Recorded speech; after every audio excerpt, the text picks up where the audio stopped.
पूरा होने पर जो बातचीत की। केंद्र की मोदी सरकार ने 2 साल पूरे कर लिए हैं। उपलब्धियों में क्या कुछ है? हमारे साथ केंद्रीय मंत्री गिरिराज सिंह हैं। 2 सालों में क्या कुछ किया आप लोगों ने?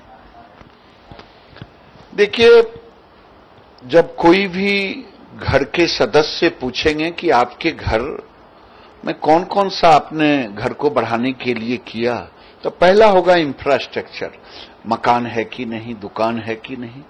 नरेंद्र मोदी की सरकार ने जो आज कर दिया, वो शायद यूपीए सरकार ने कभी सोचा नहीं। 5 किलोमीटर प्रतिदिन बनता था यूपीए में सड़कें, आज हम 15 से 18 किलोमीटर प्रतिदिन गए हैं। हमारा लक्ष्य है 30 किलोमीटर तक प्रतिदिन जाने का। ये छोटी बात नहीं है। अटल जी ने कभी शेरशाह सूरी के बाद सड़क बनवाया था और आज फिर नरेंद्र मोदी अटल जी की परंपरा को आगे कर रहे हैं। दूसरी बात, 4 किलोमीटर प्रतिदिन रेल लाइन बनता था यूपीए सरकार में, आज हम 8 किलोमीटर से ऊपर चले गए हैं।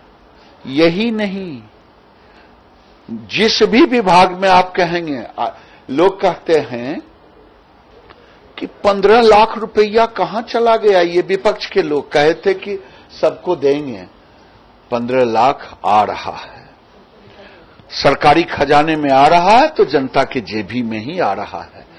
2G स्पेक्ट्रम और कोयला घोटाला पूरे यूपीए सरकार में छाया रहा।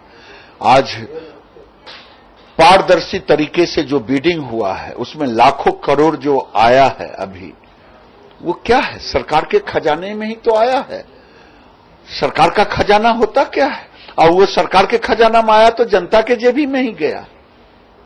आज जो इंफ्रास्ट्रक्चर हमने स्किल्ड, भारत का दुर्भाग्य था, दुनिया जो तरक्की की 70% वहां हुनर युक्त थे, भारत में मात्र 2.5%।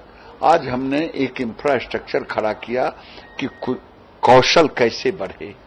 वही नहीं, एफडीआई जो ये तिमाही है, $40 बिलियन रहा।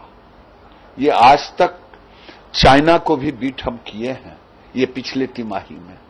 ये छोटी बात नहीं है। जो आप रिजर्व फॉरेन मनी कहते हैं, आज यूपीए से दुगनी रकम खजाने में है।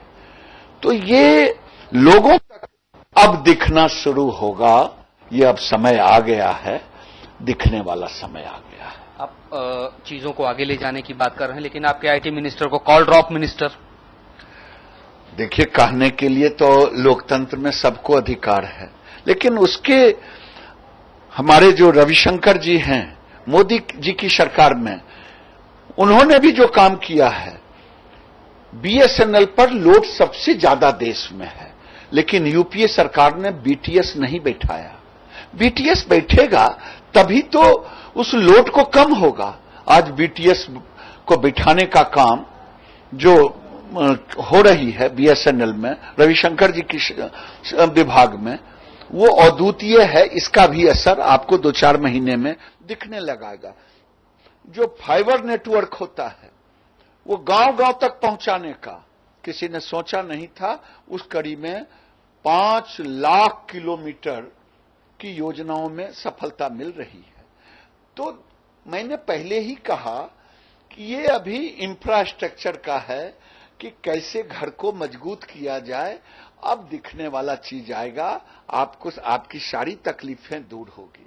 गिरिराज सिंह का मंत्रिमंडल, मेरे मंत्रिमंडल को कहेंगे तो मेरा मंत्रिमंडल ये सचमुच में है कि देश का अगर 40% प्रोडक्शन होता है तो लघु उद्योग माइक्रो से होता है।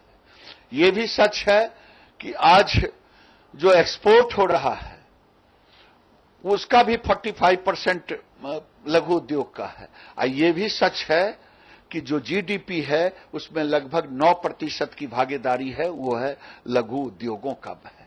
अब इनको सुविधा देने के लिए पहला काम किया है, बैंकों के साथ कोलेटरल फ्री 1 करोड़ तक का लोन में केंद्र की सरकार उसकी गारंटी लेती है।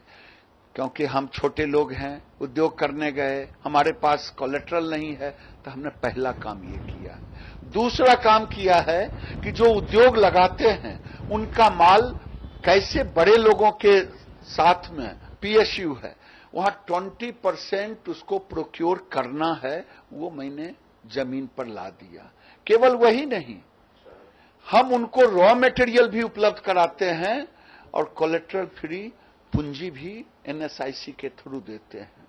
और तो देखना हो पटना में तो नीतीश बाबू को एक दिन ले जाइए। अभी 11 महीना हुआ है, पाटलिपुत्र में एक छोटा सा टूल रूम खुला है, आप पत्रकार मित्र भी जाके देखें।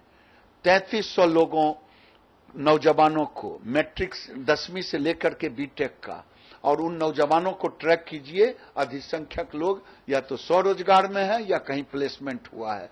लेकिन दुर्भाग्य है कि नीतीश कुमार विकास के लिए समय नहीं दे पाए और नवादा में मैंने जगह नहीं दिया।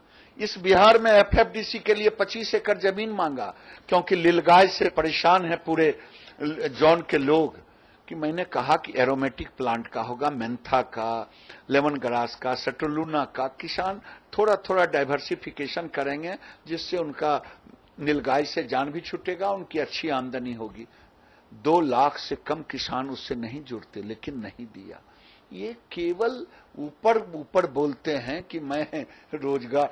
हम तो कहते हैं कि नीतीश जी आप 10 साल का आप दे दीजिए, आप बड़का भैया से 15 साल का मांग लीजिए, 25 साल का हिसाब दे दीजिए, कि छोड़ दीजिए सवर्णों को, पिछड़ों को कितने को रोजगार दिया, महिलाओं को कितने को दिया, दलितों को कितने को दिया, महादलित को कितने को दिया। अगर हिम्मत है तो 10 साल का व्हाइट पेपर आप जारी करें, 15 साल का अपने बड़े भाई से करवावें, तब मैं समझूंगा कि आपको देश का प्रधानमंत्री बनने के रास्ते पर अपने आप को। लेकिन आपकी इच्छा कुछ और है, मन में राम, अब बगल में।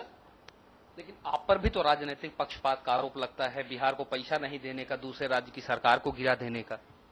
मैं चुनौती के साथ कहता हूं, बगल में रामकृपाल यादव जी बैठे हुए हैं, पूछिए जितना 1,25,000 करोड़ कौन पूछे, जितने पैसे का वादा किया हेड लाइन से, सड़क में इतना, प्रधानमंत्री सड़क में इतना, ग्रामीण बिजलीकरण में, ग्रामीण विद्युतीकरण में इतना, अभी 25,000 करोड़ मढ़ौरा रेलवे परियोजना और मधेपुरा का एडिशनल। नरेंद्र मोदी की सरकार चुनावी घोषणाओं की सरकार नहीं है। कल भी वही कहे थे, पीछे भी वही कहा, और नीतीश बाबू को भी पिछले 11 तारीख को हाजीपुर के मंच से कहना पड़ा कि जो वादा किया निभाया है। इसलिए नरेंद्र मोदी की सरकार, कल भी कहा था, आज भी कह रहे हैं, आगे भी कहेंगे, जब तक रहेंगे हम चुनावी वादे का नहीं, विकास का वादा। तो ये वादा पूरा भी होता रहे, इंतजार सबको है। कैमरामैन प्रद्युम्न के साथ भूपेंद्र दुबे, जन टीवी, पटना। चलिए, यहाँ वक्त हो चला है एक छोटे से ब्रेक का। ब्रेक के बाद जब लौटेंगे तो आपको दिखाएंगे बिहार को लेकर क्या कुछ कहा केंद्रीय पेयजल एवं स्वच्छता मंत्री रामकृपाल यादव ने।